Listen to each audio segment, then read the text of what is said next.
নমস্কার বন্ধুরা, স্বাগত জানাই আপনাদেরকে আমাদের এই চ্যানেলে।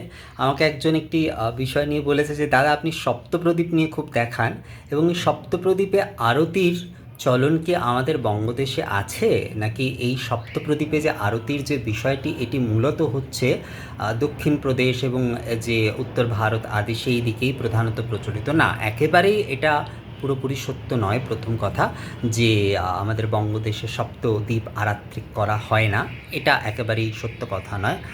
বারাণসী থেকে বিন্ধ্যাচল থেকে বঙ্গদেশ অবধি কিন্তু সপ্তপ্রদীপের আরাত্রিকের প্রচলন আছে।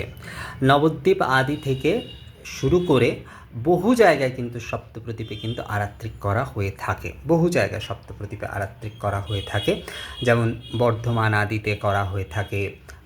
বিশেষ করে যাদের পারিবারিক অনেক দিনের পুজো আদি রয়েছে, কালিকা পুজো হচ্ছে বা দুর্গা পূজা আদি যাদের অনুষ্ঠিত হয়ে থাকে এবং শাক্ত পরিবার প্রধানত, তারা কিন্তু এই সপ্তপ্রদীপে আরাত্রিক করে থাকেন। এই সপ্তপ্রদীপে আরাত্রিক করার বিশেষ একটি কারণ আছে। অনেকেই আসলে ধারণা যে এগুলো বোধহয় দক্ষিণ ভারত থেকে বা উত্তর ভারত থেকে প্রধানত এই প্রদীপ আদিগুলির চলন হয়েছে। না, একেবারেই তা নয়। হ্যাঁ, নয় বাতির যে প্রদীপটি সেটা অনেকাংশে বলা চলে যে ওই উত্তর ভারতে এটির বেশি প্রচলন, কারণ এই নবরাত্রির সঙ্গে নয় বাতি নবদুর্গার সঙ্গে একটি গুরুত্বপূর্ণ বিষয় আছে। কিন্তু সপ্তদ্বীপ পঞ্চপ্রদীপের সঙ্গে কিন্তু সপ্তপ্রদীপও, ইভেন যদি আমরা দেখি যে সপ্তপ্রদীপ কিন্তু আরও বেশি গুরুত্বপূর্ণ ছিল যদি আগেকার সময় আমরা দেখি।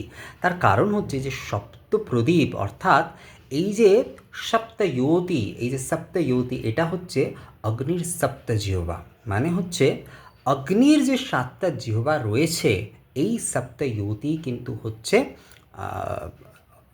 যে এই সপ্তদ্বীপের 7টি জ্যোতি, অর্থাৎ অগ্নির যে সপ্তয়তী, অগ্নির যে সপ্তজিহ্বা, সেটি হচ্ছে আরাত্রিক প্রদীপের কিন্তু এই সপ্তয়তী। তো এই সপ্তয়তী এই কারণে দেবীকে যদি আরাত্রিক করা হয় সেই সপ্তয়তী দিয়ে, তাহলে কিন্তু বলা হচ্ছে যে সেটি হোম সমান, অর্থাৎ অগ্নিষ্টম যজ্ঞ সমান ফল প্রদান করতে পারে। যদি সেটি তেলের প্রদীপ দ্বারা করা হয় তাহলে সেটি হচ্ছে অশ্বমেধ যজ্ঞে ফল প্রদান করে, এবং সেটি যদি ঘৃত প্রদীপ দ্বারা করা হয় তাহলে সেটি অগ্নিষ্টম যজ্ঞে ফল প্রদান করে থাকে। এই সপ্তপ্রদীপ, কারণ দেবী নিজেও হচ্ছে অগ্নিস্বরূপা, তামাগ্নিবর্ণা। তো দেবী হচ্ছেন নিজেই হচ্ছেন অগ্নি, অগ্নি দেবী হচ্ছেন নিজেই হচ্ছেন জ্যোতি। তো অগ্নিজ্যোতি, অগ্নিজ্যোতি হচ্ছেন দেবী। তো এই অগ্নিজ্যোতি কি?